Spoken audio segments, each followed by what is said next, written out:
Cinsi nəsli güclü reduksiyaya uğramış bitkilər üçün doğru olmayan mülahizəni müəyyən edin.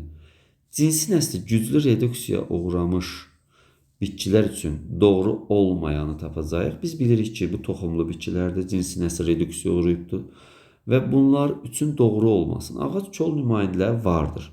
Bu düzdür. Ağacı da var, kolu da var, otu da var. Yumurtacıqdan inkişaf etmiş toxuma malikdir. Bəli, toxum vardı, yumurtacıqdan əmələ gəlibdir. Erkək qametlər qamçısızdır. Bəli, sperm adlanır. Kökü olmayan nümayəndələr vardır. Bəli, məsəl üçün qovuqlu bitki suyun üstündə bitir, kökü yoxdur. Xlorofili xromatoforda yerləşir. Bu səhvdir. Niyə? Çünki o ali bitki, çılpaq toxumlu, örtülü toxumlarda bunlarda xloroplast vardır. Xlorofil xloroplastlarda yerləşəcəkdir. Xromatoforda yerləşən ibtidai bitki yosonlarda olur. Ona görə də xlorofili xromatoforda yerləşir cavabı doğru deyil.